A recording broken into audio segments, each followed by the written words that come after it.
అందరికీ నా ఆత్మ ప్రణామాలు. ఇక్కడున్న ఆత్మ బంధువులందరికీ నా ఆత్మ ప్రణామాలు.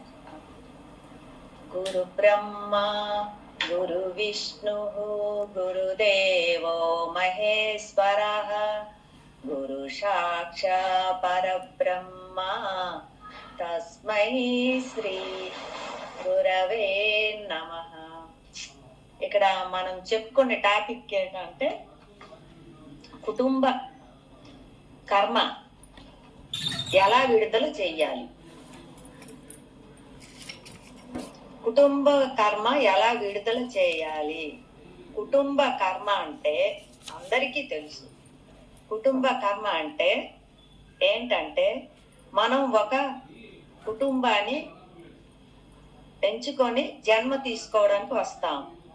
దానితో మనం ఇక్కడ కంటిన్యూ అవ్వాలా లేదా వదిలించుకోవాలా అన్నది మన చేతిలో ఉంది.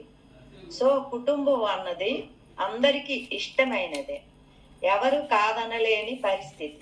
కానీ ఆ కుటుంబంలో కర్మ అనేది ఎంత తీవ్రంగా ఉంటుందంటే అది భరించలేనంత బాధగా అనిపిస్తుంది. దీని నుంచి ఎంత త్వరగా బయటికి రావాలా అని అంటే విముక్తి పొందుతాము అనిపిస్తుంది. మనం జన్మ తీసుకోవడానికి ఒక కుటుంబాన్ని ఎంచుకొని అంటే సెలెక్ట్ చేసుకొని వస్తాం. ఆ కుటుంబంలో తల్లి తండ్రి వలన కానీ లేదా అన్నదమ్ములు లేదా అక్క చెల్లెలు లేదా కుటుంబ సభ్యులు కానీ చిన్నతనంలో పడ్డ బాధ గాని ఇవన్నీ కుటుంబ కర్మలే అవుతాయి. అయితే మనం ఒక కుటుంబాన్ని ఎంచుకొని వస్తాము.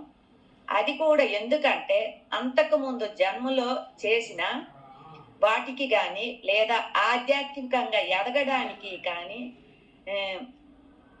లేదా ఉన్న పాఠాల ద్వారా నేర్చుకోవడానికి కానీ ప్రతి జన్మకి మన పాఠాలు అవసరం.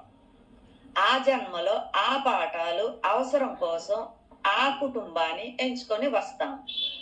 ఆ తల్లి తండ్రి ద్వారా ఆ కుటుంబ సభ్యుల ద్వారా కొంత నేర్చుకోవాల్సి ఉంటుంది. ఇదంతా కూడా ఆత్మ ఒక్క పాఠం అయినా కూడా అందులో నేను అనేది మనం ఉంటుంది కాబట్టి మనం కూడా ఒక భాగమే.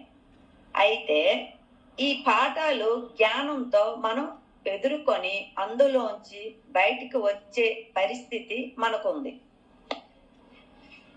మన చేతిలో ఉంది.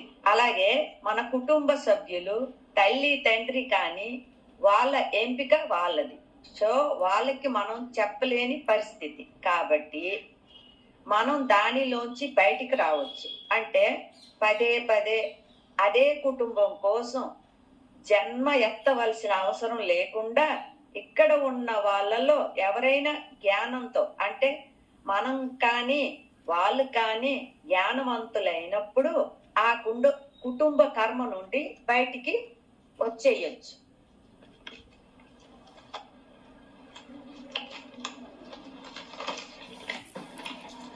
అయితే ఇక్కడ అంటే ఏంటంటే మన గురించి మనం తెలుసుకోవాలి. కాబట్టి ఇక్కడ మన కర్మ మనం ఎలా బయటికి రావాలంటే ఇక్కడ మనకి ధ్యానంలో ఏం చెప్తారు, శ్వాస మీద ధ్యాస పెట్టమని చెప్తారు. అంటే శ్వాస మీద ధ్యాస అంటే ఏంటంటే గమనించడం. అంటే పిరమిడ్ మెడిటేషన్ లో చెప్పేది ఏంటంటే శ్వాస మీద ధ్యాస. ప్రతి ఉన్న పరిస్థితిలో అన్నిటి మీద ధ్యాస పెట్టమని. అంటే ఇక్కడ ఏం జరుగుతుందంటే మనకి సంఘపరంగా కుటుంబ పరంగా ఏం జరుగుతుంది అన్న అన్నిటి మీద మన భావ ఉద్రేకాల మధ్య ఏం జరుగుతుంది అన్న స్పృహ కలుగుతుంది. ప్రతిదీ అంటే మన పరిస్థితి మీద శ్వాస మీద ధ్యాస కొంత మాత్రమే. కానీ ఇక్కడ ఏం జరుగుతుందంటే మనం దేనికి కుటుంబ పరంగా సంఘ పరంగా ఏం జరుగుతుంది అని అన్నిటి పరంగా మన భావ ఉద్రేకాలు భార్య భర్తల మధ్య అంటే ఇక్కడ కర్మ అంటే మన భార్య భర్తల మధ్య కుటుంబ సంబంధించినది. అలాగే మన తల్లి తండ్రికి సంబంధించినవి, అవి వాళ్ళకి సంబంధించినవి. దాని ఫలితాలు దానికి సంబంధించిన చర్యలు అంటే పరిణామాలు వాళ్ళకి సంబంధించినవి. అంటే వాటికి సంబంధించిన చర్యలు పరిణామాలు వాళ్ళకి సంబంధించింది. మన చర్యలకు సంబంధించినవి మనకు సంబంధించినవి మాత్రమే మనకి సంబంధించినవి. ఇప్పుడు మనం చేయాల్సింది ఏంటంటే, మనం ధ్యానంలో మన కర్మ అయితే ఏది ఉందో అది మనం ధ్యానించాలి. మనం మెడిటేషన్ చేసేటప్పుడు ఏ పరిస్థితులు ఎదుర్కొంటున్నాం, మనం ఎలా రియాక్ట్ అవుతున్నాం, ఏ విధంగా బాధపడుతున్నాం, వీటన్నిటి గురించి మన మధ్య ఒక అవగాహన రావాలి. ఇక్కడ ధ్యానంలో ఆలోచనలు వస్తున్నాయని ధ్యానం చేస్తాం, కానీ ఆ ఆలోచనలు మనకు అవసరమైన ఆలోచనలు అంటే రామ్తా గారు చెప్తారు అంటే ఆలోచనలే మనం దైవం. ఆ ఆలోచనలే లేకపోతే మనం మనిషి కాదు. అంటే ఆలోచనలే మన దైవం. ఆ ఆలోచనలు లేకపోతే మనం మనిషి కాదు, మనం మిషన్ తో సమానం అని అంటారు రామ్తా గారు. మన ఆలోచనలు అంటే మన ఎదుగుదల, అంటే మన ఆత్మ పరిణామ క్రమంలో ఒక పాఠం నేర్చుకోవడానికి వచ్చింది.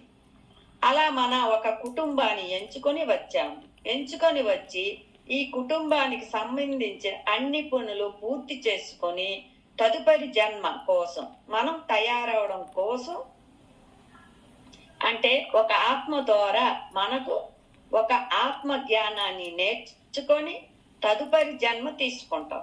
ఇక్కడ ఏంటంటే మనం ఈ కుటుంబాన్ని మనం ఎన్నిక చేసుకుంది కదా, మనం సెలెక్ట్ చేసుకుందే కదా. షో ఇక్కడ ఏమైపోయింది అంటే, మన తల్లిదండ్రులకి వాళ్ళు ఎలాంటి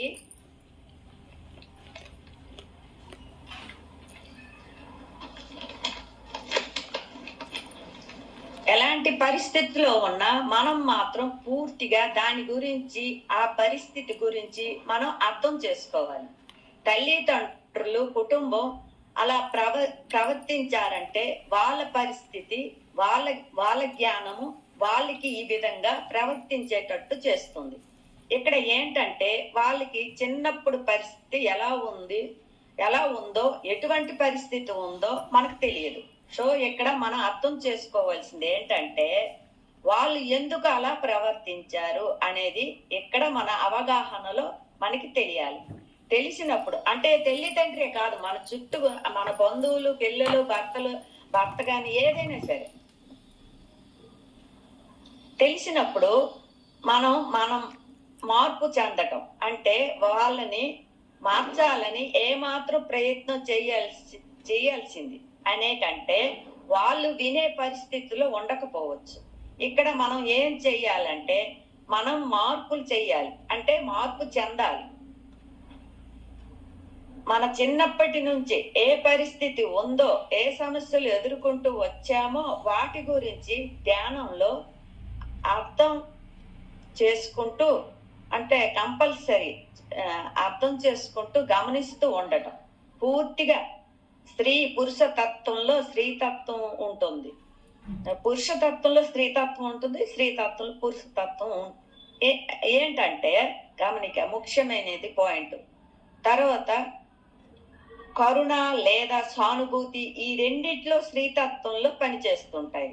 ధ్యానంలో ఎప్పుడైతే ఉంటాయో మనం పరిస్థితిని అర్థం చేసుకున్నప్పుడు మనలో ఆ సానుభూతి, కరుణ అనేది పెరుగుతూ ఉంటుంది.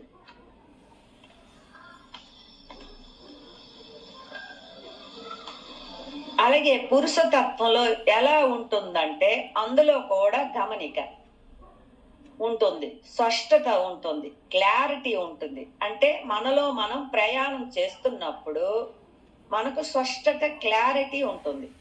ఈ రెండు ఎప్పుడైతే ఉంటాయో ఆ రెండు ద్వారా ఆ పరిస్థితి ఏంటి అనేది మనం ధ్యానంలో గమనిస్తున్నప్పుడు దాని గురించి మనకు ఒక స్పష్టత అనేది అక్కడ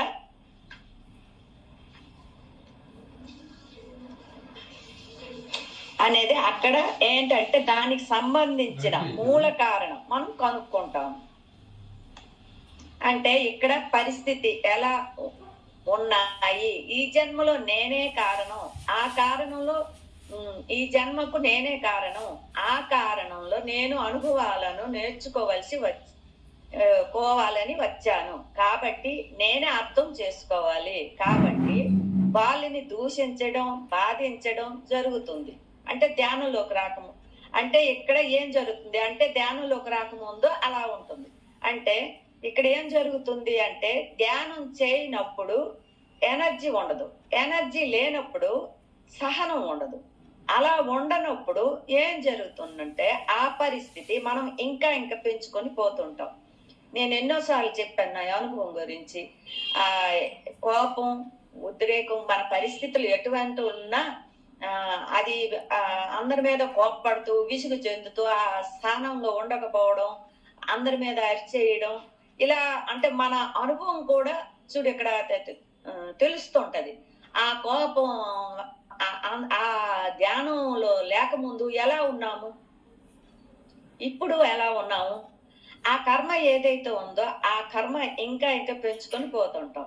ధ్యానం ఆ పరిస్థితి గురించి బాగా అర్థం చేసుకుంటూ అవగాహన చేసుకుంటూ మనం లోతుల్లోకి వెళ్తూ మనం లోతుల్లో వెళ్ళేటప్పుడు అంటే ఈ జన్మకి సంబంధించింది కాకుండా గత జన్మకు సంబంధించిన గాయాలు బాధలు ఉంటాయి. ఇక కర్మ అంటే బాగా అర్థం చేసుకోండి. కర్మ అంటే చర్య, కర్మ అంటే చర్య. గత జన్మలో మన చర్యల ద్వారా ఏర్పరచుకున్నది ఈ జన్మలో కర్మకు సంబంధించిన చర్యలని మనం ఏర్పరచుకున్నవే. మనం ఏర్పరచుకున్న చర్యలకి మనకు సంబంధించినవి. మన తల్లి తండ్రికి సంబంధించిన ఫలితాలకి చర్యలకి మనకు సంబంధం లేదు. వాటి ఫలితాలను మనం మోయవలసిన అవసరం లేదు. ఇక్కడ ఏం జరుగుతుంటే మనల్ని ఎన్నో ఆశలతో చిన్నప్పటి నుంచి పెంచుతారు. వాళ్ళ జీవితంలో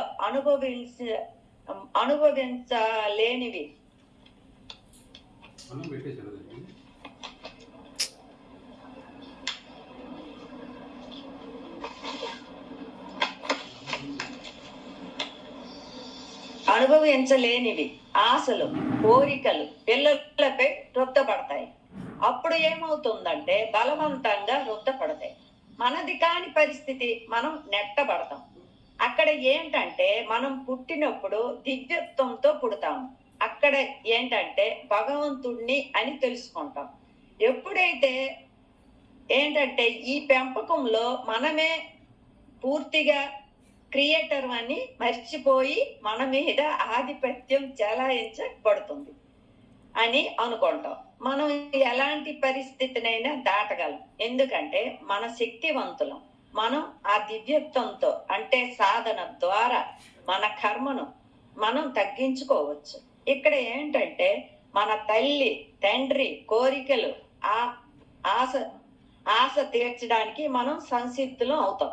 అప్పుడు మన ఆశలు కోరికలు అనేవి నెరవేర్చడానికి చాలా టైం పడుతుంది. అంటే తల్లి తండ్రికి ఎట్టి పరిస్థితుల్లోనైనా వాళ్ళని ఇంప్రెస్ చెయ్యాలి, లేదా వాళ్ళ అనుగుణంగా వాళ్ళు బాధ పెడుతున్నా వాళ్ళు అనుభవించాలని అనుకుంటాం. గాని ఇక్కడ పూర్తిగా అలాంటి పరిస్థితి ఉన్నా మనం ధ్యానంలో మనం వాటిని పరిష్కరించుకోగలం. ఇక్కడ ఏంటంటే మన కర్మ మనం పూర్తిగా అనుభవించాల్సిన పని లేదు. ఇక్కడ బాగా గుర్తు పెట్టుకోవాల్సిన విషయం ఏంటంటే మన వాస్తవ పరిస్థితి పూర్తిగా మన రియాలిటీ. పరిస్థితి ఎలాంటిదైనా మనం మార్చుకోగలం. అది మన చేతిలో ఉంది. ఎందుకంటే మనం శక్తిమంతులం. ఇక్కడ పూర్తిగా ఎరుకుతో ఉండాలి. మన చిన్నప్పుడు తల్లి అవసరం పడుతుంది. పూర్తిగా ఆధారపడే తత్వంలో ఉన్నప్పుడు పూర్తిగా డిఫెండ్ అయినప్పుడు కర్మ ఇంకా పొడిగించబడుతుంది. అందుకనే ఎంత తొందరగా బయటపడితే అంత మంచిది. లేకపోతే వాళ్ళ నుంచి మనకి, మన నుంచి వాళ్ళకి కంప్లైంట్స్, జడ్జిమెంట్లు ఉంటాయి. అలాంటప్పుడు ఏం జరుగుతుందంటే వాళ్ళ శక్తి మనకి, మన శక్తి వాళ్ళకి తెలియకుండానే జలగల్లుగా పీడింపబడి రక్తాన్ని మనకి తెలియకుండానే ఎలా పోవడం పోతుందో ఆ శక్తి అన్నది హరించబడుతుంది. ఆ పరిస్థితి ఏదైతే ఉందో ధ్యానంలో గమనించుకుంటూ దాన్ని ఫోకస్ చేసుకుంటూ ఉంటే ఆ కర్మకు సంబంధించిన కారణాలు ఏంటి, తల్లి తండ్రి అలా ప్రవర్తించడానికి కారణాలు ఏంటి అని అప్పుడెప్పుడైనా వాళ్ళ మీద సానుభూతి కలుగుతుందో అప్పుడు వాళ్ళ మీద మనకి ప్రేమ కలుగుతుందో, ప్రేమ కలిగినప్పుడు మనకి ఆటోమేటిక్ గా మనలో క్షమాగుణం వచ్చేస్తుంది. ఎరుకతో ఉంటామో, ఎప్పుడైతే ఎరుకతో ఉంటామో అక్కడ మన కర్మ తగ్గుతూ వస్తుంది. మనకి మనం మోటివేషన్ చేసుకుంటూ మనకి మనం ధ్యానానికి కూర్చోడానికి సంసిద్ధులం కావాలి. ఒక్కొక్కసారి శక్తి మనల్ని కూర్చోనివ్వదు, అంత అల్లకొల్లోలంగా ఉంటుంది. ఫస్ట్ ధ్యానంలో కూర్చున్నప్పుడు ఆలోచనలు అల్లకొల్లోలంలాగా అనిపిస్తుంటది కదా, అదనమాట. అంటే ఇప్పుడు కుటుంబ పరంగా ఇక్కడ మన గ్రూప్ లోని ఎంతో మంది భర్తలకు సేవ చేస్తూ ఉంటున్నారు. అది అలాంటి పరిస్థితిలో అల్లకొల్లోలంగా ఉంటది. మళ్ళీ మళ్ళీ అదే పరిస్థితిలో పడుతున్నాం లేదా అన్నది గమనించాలి. లేకపోతే మళ్ళీ మళ్ళీ 1 లేదా 2 లేదా 3 జన్మలు అదే పరిస్థితి కొనసాగుతూ ఉంటుంది. ఇక్కడ ఎన్లైట్మెంట్ ఏ ఒక్కరి మధ్య వచ్చినా, అంటే ఇద్దరు మనుషుల మధ్య ఎవరికి ఎన్లైట్మెంట్ వచ్చినా అక్కడ కర్మ తగ్గుతూ ఉంటుంది. వాళ్ళ కోసం మళ్ళీ మళ్ళీ జన్మ తీసుకోవాల్సిన అవసరం రాదు. కుటుంబ పరిస్థితి కూడా బాగా గమనించి ధ్యానంలో బాగా లోతుల్లోకి వెళ్ళి బాగా అవగాహన చేసుకుంటూ ఆ గాయాన్ని ఇంకా ఇబ్బందికరంగా మళ్ళీ మళ్ళీ రుచి చూడాల్సి రావడం, ఈ జన్మలో బాధలు బాగా ఇబ్బందికరంగా రావాల్సి ఉండదు. గత జన్మ కర్మ మళ్ళీ ఈ జన్మలోని కర్మ వల్ల ఇంకా ఇబ్బందికరంగా మారదు. మనల్ని గత జన్మ కర్మ మళ్ళీ ఈ జన్మలోని కర్మ వల్ల ఇంకా ఇబ్బందికరంగా మారి మనల్ని బాధ పెడుతుంది. అప్పుడు ఏంట్రా బాబు ఈ ఫ్యామిలీలో పడ్డాను, ధ్యానం ఉన్న వాళ్ళకి అర్థం అవుతుంది. కానీ ధ్యానం చేయని వాళ్ళకి ఏంటంటే ఇది విధి అని అంటారు. ఇక్కడ కుటుంబ పరంగా విధి కూడా ఉంటుంది. వీళ్ళకి ఏంటంటే సాంప్రదాయ పరంగా, మతానికి పరంగా అన్ని ఎక్కడ రుద్దపడతాయి. దానిలోంచి బయటపడడానికి ఎక్కువ టైం తీసుకుంటాం. కుటుంబానికి పేరు తీసుకురావాలి అని సమాజ పరంగా అనుకుంటూ మనది కాని ప్రపంచంలో పెంచబడతాం. తల్లి తండ్రి సమాజం కుటుంబపరంగా బ్రతికి మన కర్మ పెంచబడుతుంది. ఇవన్నీ ధ్యానంలో తెలుసుకొని బయటపడి ఇవన్నీ భరించవలసిన అవసరం లేదని తెలుసుకొని ఆ కర్మ నుంచి బయటపడవచ్చు.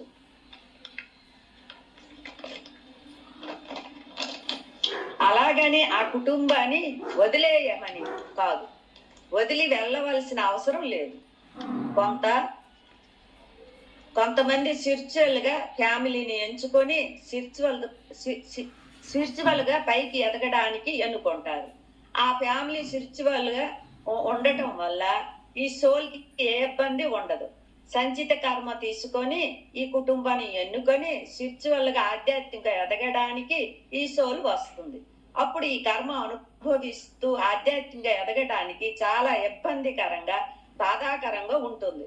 అప్పుడు ధ్యానం చేస్తూ ఈ కుటుంబంలో పాఠాలు నేర్చుకోవడానికి, ఒక అనుభవంగా తీసుకోవడానికి వచ్చానని అర్థం చేసుకుంటాం. ఇదంతా ఆత్మకు సంబంధించింది అని తెలుసుకొని అందులో కూడా నేను ఎదుగుతున్నాను, ఇది శిక్ష కాదు, మనం నేర్చుకోవాల్సిన పాఠం అని ఎప్పుడైతే అవగాహన పెరుగుతుందో అప్పుడు దానిలోంచి సగం బాధ నుంచి బయటపడవచ్చు. ప్రతి పరిస్థితి మనలో మనం అర్థం చేసుకొని, ఏ పరిస్థితి ఉన్నా ఎలా బాధపడుతున్నాము అని అర్థం చేసుకొని దానిలో కూడా ఆనందాన్ని పొందవచ్చు. ఎవరిని మార్చడానికి మనం రాలేదు అని అర్థం చేసుకోవాలి. అప్పుడు మనలో కాంతి ప్రవేశిస్తుంది. 3, మన కర్మ తెలుస్తుంది. అప్పుడు మనం ఈ కుటుంబంలోకి ఎందుకు వచ్చామో, కొంతమంది ఆరోగ్య సమస్యలతో పుడతారు. అప్పుడు ఆ కుటుంబం సహాయంగా ఉంటుంది. అంటే ఆరోగ్య పరిస్థితి లేకపోయినా ఆ కుటుంబం సహాయంగా ఉంటుందని ఆ కుటుంబంలో పుడతాము. లేదా చదువుల్లో కొన్ని మనం కొన్ని జాబులు చెయ్యాలన్నా ఏది చెయ్యాలన్నా దాని వలన కొన్ని కుటుంబాల్లో పుడతాము. అంటే చాలా మంది సినీ యాక్టర్ అవ్వాలనుకోండి, సినీ కుటుంబంలో పుట్టొచ్చు. అదే సంగీతం నేర్చుకోవాలంటే సంగీత కుటుంబంలో పుట్టొచ్చు. ఇలాగా రకరకాలుగా డాన్స్ అక్కడ పుట్టొచ్చు ఇలా. కానీ మందులు చూడండి, పెద్దవాళ్ళు మందులు పెట్టాము అంటుంటే ఇక్కడ ప్రేమ నశిస్తుంది. చూడండి, కొంతమందికి సేవ చేయవలసి వస్తుంది, మందులు పెట్టాల్సి వస్తుంది. ఇది మందులు పెట్టాను అని అంటే అక్కడ ప్రేమ నశిస్తుంది. మళ్ళీ అది కర్మగా మారుతుంది. ఉన్నత చదువుల కోసం ప్రేమ, ఇష్టంగా, బాధ్యతగా ఉన్నత చదువుల కోసం కూడా ఆ చదివించేటప్పుడు వాళ్ళకి బాధ్యతగా, ఇష్టంగా ఆ పెట్టుబడి అనేది పెట్టాలన్నమాట.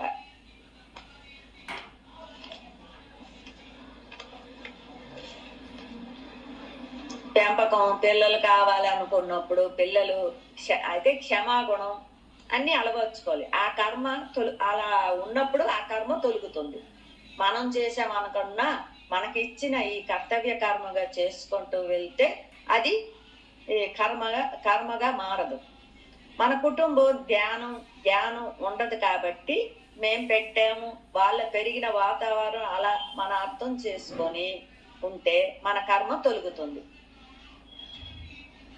మేం పెట్టాం అనకూడదు, వాళ్ళ పెరిగిన వాతావరణం అలా మన అర్థం చేసుకొని, అంటే మనం శిక్షలుగా మారాము, ధ్యానం చేసి మారాము, మిగతా వాళ్ళు మారరు కదా, అలాగే అర్థం చేసుకోవాలి.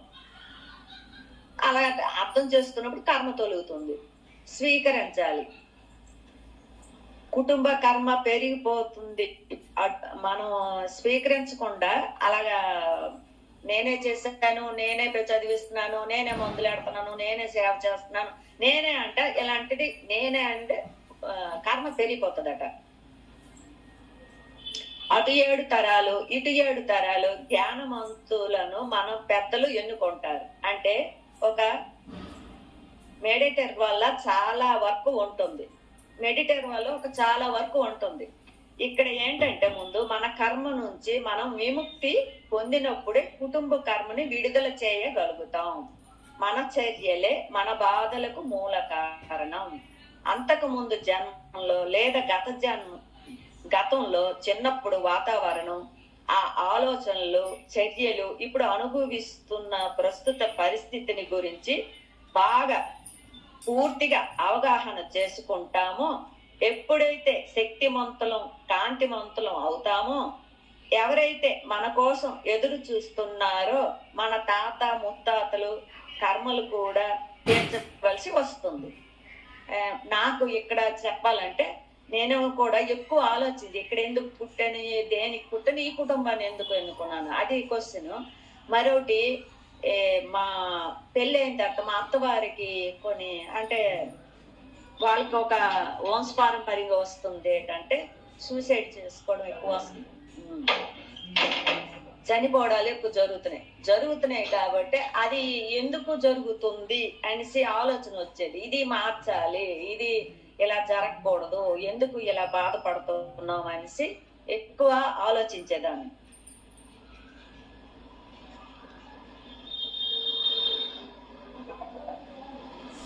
ప్రస్తుత మన బాధలకు మూల కారణం అంతకు ముందు జన్మలో లేదా గతంలో చిన్నప్పుడు వాతావరణం, ఆ ఆలోచనల చర్యలు ఇప్పుడు అనుభవిస్తున్నాం. ప్రస్తుత పరిస్థితి గురించి బాగా పూర్తిగా అవగాహన చేసుకుంటాం. ఎప్పుడైతే శక్తిమంతులం, కాంతిమంతులం అవుతామో, ఎవరైతే మన కోసం ఎదురు చూస్తున్నారో మన తాత ముత్తాతలు కర్మలు కూడా తీర్చవలసి వస్తుంది. కొంతమంది జ్ఞానవంతులు ఆ కాంతితో మళ్ళీ జన్మ తీసుకోవచ్చు, లేదా జ్ఞానవంతులు అవ్వచ్చు. కానీ చాలా మంది ఎదురు చూస్తూ ఉండొచ్చు. వాళ్ళ ఎనర్జీతో ఏమాత్రం కూడా కర్మలకి మనం తాత ముత్తాతలకి కొంతమంది కర్మల్ని తీరలేదన్నమాట. సరైన వ్యక్తి వల్ల కర్మలు తీరతాయని వాళ్ళు ఎదురు చూస్తూ ఉంటారు. ఇక్కడ ప్రతి మాస్టర్కి ఒక పని ఉంటుందన్న మాట. అంటే మనకి సంబంధించిందే కాక మన జన్మ ఎంచుకున్న తల్లి తండ్రి కర్మలు కాకుండా మన తాత ముత్తాతల కర్మలు కూడా తీరే అవకాశం ఉంది. కొంత మన ద్వారా తగ్గే అవకాశం ఉంది గనక, మనకి కొంత జ్ఞానం ఉంది గనక, జ్ఞానం అందినప్పుడు మనకి వాళ్ళకి ఉన్న బంధాలు మెల్లమెల్లగా తొలగించుకొని బయటికి రాబడతాము. అంటే ఈ జన్మకు సంబంధించిన పరంపర నుంచి ఎవరైతే ఉన్నారో మన ద్వారా వాళ్ళకి జ్ఞానం అందుతుందన్నమాట. అంతవరకు ఒక మాస్టర్ కి ఉంటుంది. అంతవరకు మన లోపల మనం మారాలి. అంటే పూర్తిగా అవగాహనతో మనం మారాలి. అంతేగాని ఒక కుడితిలో పడ్డ ఎలుకలాగా అందులో కొట్టుకుంటూ నేనే ఎందుకు ఇక్కడ ఈ ఫ్యామిలీని సెలెక్ట్ చేసుకున్నాను, నేనే ఎందుకు ఇలా ఉన్నాను, నా విధిరాత ఇలా ఉంది ఏంటి, నాకే ఇన్ని కష్టాలు ఎందుకు, ఇట్లాంటి వాటిలో పడ్డామంటే ఈ జన్మ మొత్తం కూడా ఈ కర్మ అనుభవించాల్సి ఉంది. ప్రతిరోజు మన పరిస్థితి గమనించుకుంటూ ఇక్కడ మన కుటుంబ సమస్యలు ఏంటి, మనకి మన కుటుంబ సభ్యులకి ఏం జరుగుతుంది, దీన్ని ఇంకా పొడిగించుకుందామా లేకపోతే ఇక్కడి నుంచి బయటకు వద్దామా అనేది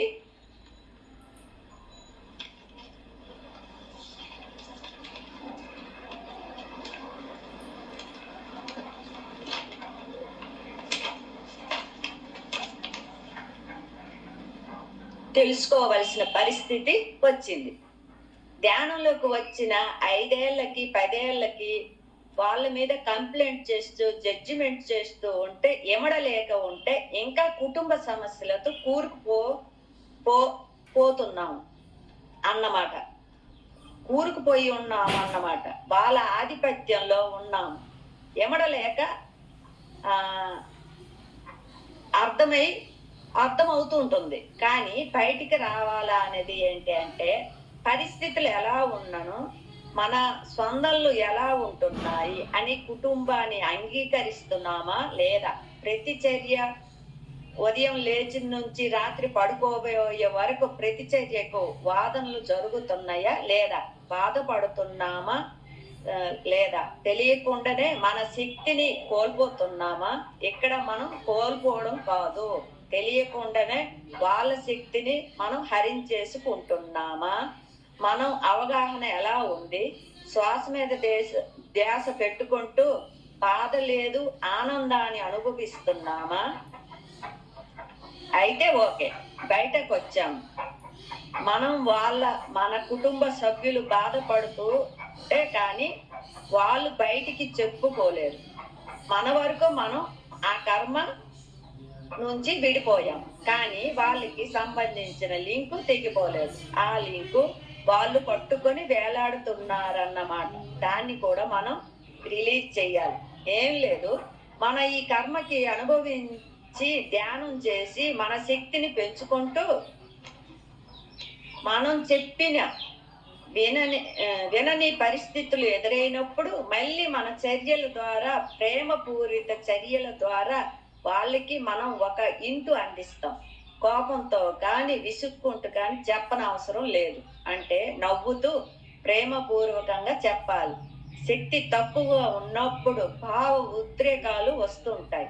మన శక్తిని పెంచుకుంటూ ఎరుగుతూ ఉంటే, కొంతకాలం సహనంలో ఉంటే, కొంతకాలానికి పరిస్థితి మన కుటుంబ కర్మల నుంచి బయటికి వచ్చేసి మన కుటుంబం వసుదైక కుటుంబంగా మారిపోతుంది. ఇప్పుడు ఒక రోజు బాధపడి నేను వచ్చాము బాబా నాకు నువ్వు ఆధ్యాత్మికగా గురువే గాని నాకు భౌతికంగా ఒక గురువు కావాలంటే కదా పిఎంసి ఛానల్ ద్వారా ఈ ధ్యానం ఆ రోజు మనం కోరుకున్నాము. అలా కోరిన వెంటనే పరమాత్ముడు మన దగ్గరికి ఆ జ్ఞానాన్ని అందించడానికి రెడీగా ఉంటారని నేనే ఉదాహరణ. ఆ ఉదాహరణతోటే ధ్యానం చేసుకుంటూ ఇలాగా మార్చుకున్నాం మనం మన కుటుంబాన్ని అని. మన కుటుంబ కర్మలు తొలగినప్పుడు అప్పుడు ఇచ్చిపుచ్చుకున్న అంటే ప్రేమపూర్వకంగా ఉంటుంది. అంటే విషపూరితమైన కుటుంబంగా కట్ చేస్తాం. మన కర్మలే కాకుండా మన తల్లి తండ్రి కర్మలే కాకుండా మన తాత ముత్తాతల కర్మలు తొలగి అంటే మన కాంతి ఆటోమేటిక్ గా మన కాంతి అంతవరకు విస్తరించి ఉండాలన్నమాట. అంత ఎనర్జీ ఉండాలన్నమాట. మన శక్తిని మన కాంతిని పెంచుకుంటూ అంటే కొన్ని గంటలు రోజు ధ్యానం చేస్తూ అంటే చాలా మంది 2 రోజులు కొంతమంది 40 రోజులని కానీ 3 రోజులని అంత అవసరం లేదు.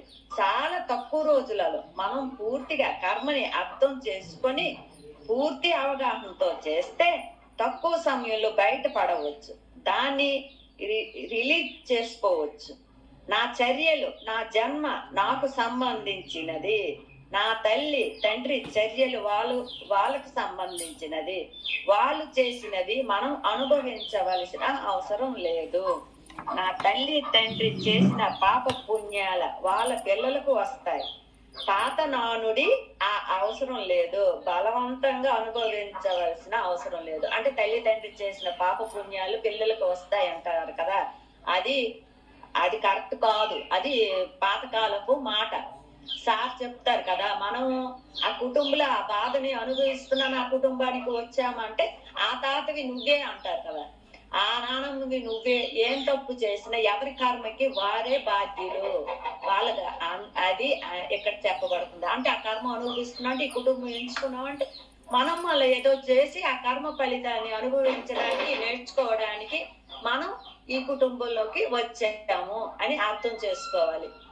అది మళ్ళీ అదే అంటే ఇదేటి మనం తప్పు చేయలేదు కదా, నాకే ఇలా జరిగింది, నాకు అనారోగ్యం అయిపోయింది, పాప ఇలాగా వెళ్ళిపోయింది, నాకెందుకు జరుగుతుంది అనేసి క్వశ్చన్ ఉండేది అప్పుడు. మనం ఇలాగా మనం అనుకోవచ్చు కదా, స్పిరిచువల్ గా ఎదుగుతున్నామంటే మనల్ని కూడా మన తాత ముత్తాతలు గ్రేట్ మాస్టర్ గా ఈ కుటుంబానికి మనకి పంపించారేమో, మనం అలా అనుకోవచ్చు కదా. ఈ ఏంటంటారు వంశపారంపర్యంగా వచ్చే శాపాలు ఇలాంటి వాళ్ళ తొలగించుకోవడానికి మనం వచ్చామేమో. ఈ బాధల నుంచే కదా మన ఆధ్యాత్మిక మార్గంలోకి ధ్యానంలోకి వచ్చాము. ఇప్పుడు అన్ని తెలుసుకుంటున్నాము, ఎంతో మార్పు చెందాము. ఇలా అవగాహనతో మనం మన శక్తిని కోల్పోకుండా శక్తిని పెంచుకుంటూ ధ్యానం పెంచుకుంటూ పోతూ ఉంటే అన్ని సరి అయిపోతాయి. మనకి రోజుకి మనం మ్యూజిక్ వేసి ధ్యానం చేసుకుంటాం. కొన్నిసార్లు వేసుకోకుండా కూడా ట్రై చేయండి. అంటే కూర్చుంటున్నాను, ఏం ఆలోచనలు వస్తున్నాయి, వస్తున్నాయి, మామూలుగా ఏ మ్యూజిక్ లేకుండా ఏమీ లేకుండా ప్రశాంతంగా కళ్ళు మూసుకొని కూర్చుంటే ఏం జరుగుతుందో తెలుస్తుంది. Thank you madam. జై బాబా.